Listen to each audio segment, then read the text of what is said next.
Matthew chapter 2.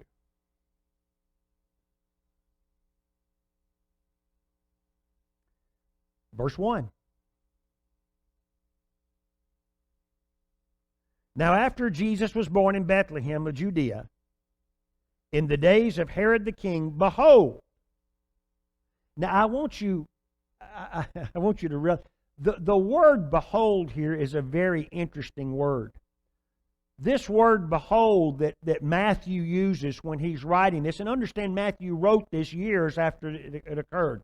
He's not traveling along with the wise men as their personal reporter.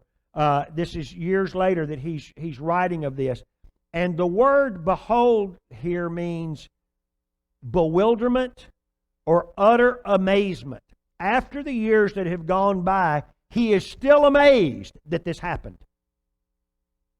He is still amazed that wise men came from the east to Jerusalem.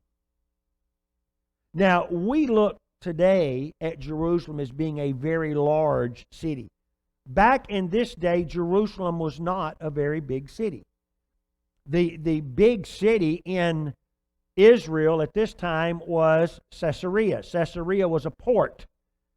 And so all the traffic and stuff came in. I mean, Jerusalem was bigger than average, but it was not a huge city.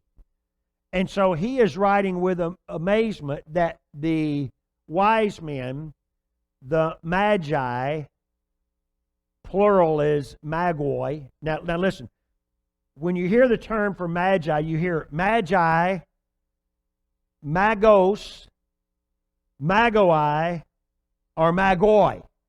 All the same thing. Okay? Magoi and magoi are plural. That's more than one magi. So when you see all of those words, if you're reading different things, and you see, it's all referring to the same people.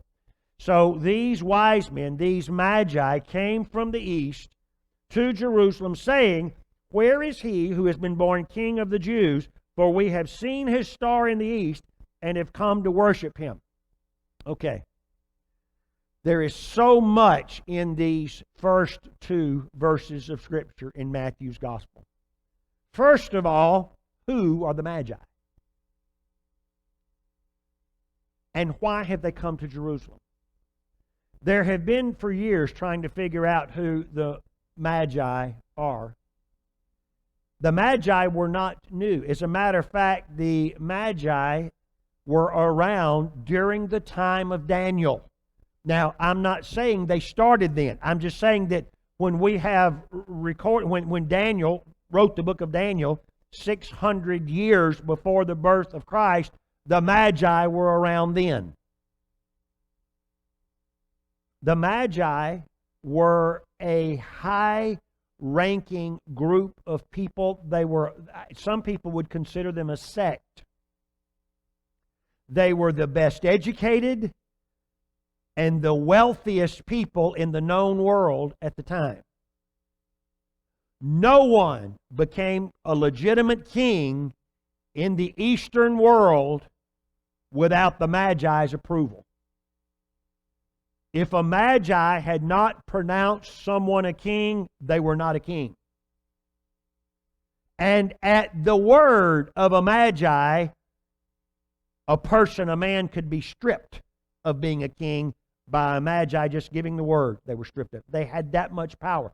The Magi were not kings themselves. They were king makers. We don't really have a person or a group of people today that would represent the Magi. We don't. There are some conspirators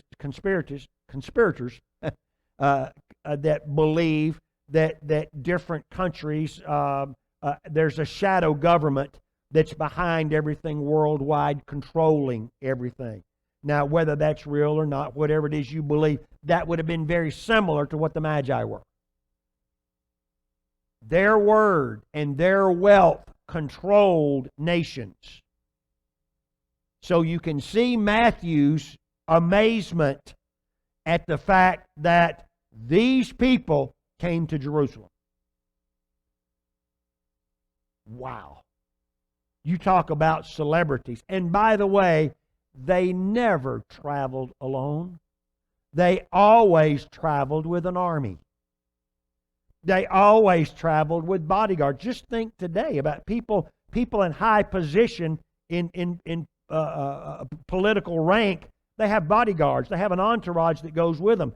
These men had an army, and the particular one that arrived in Jerusalem this day not only did they have a bodyguard with them, they also had commissioned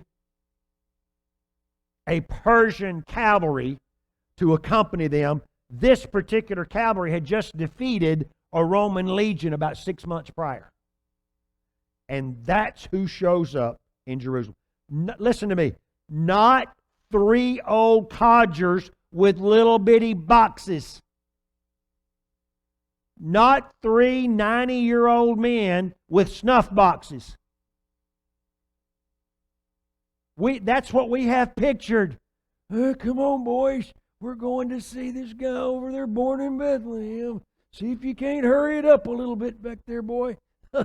That's not who it was. These people were the elite. As a matter of fact, I heard one person say this. This would be like having a president of a large company and the Pope combined. They would have carried that much weight. It would have been the top of a religious leader and the top political leader combined into one. That's who these people were. Y'all ever heard of a guy by the name of Nero? A nut. Not scared of anybody. Killed all kinds of people in Rome. I think he was born in about 37.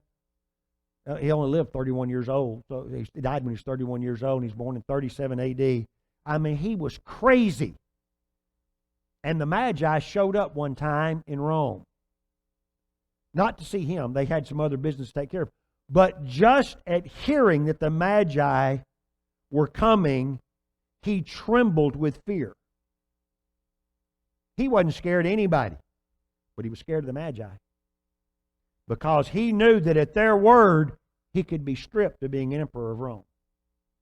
He rolled out the red carpet for them, buddy. He treated them so many different ways, they had to like one of them. He was nice to them. He wanted to make sure he was not on their bad side. That's who it is that shows up in Jerusalem, okay?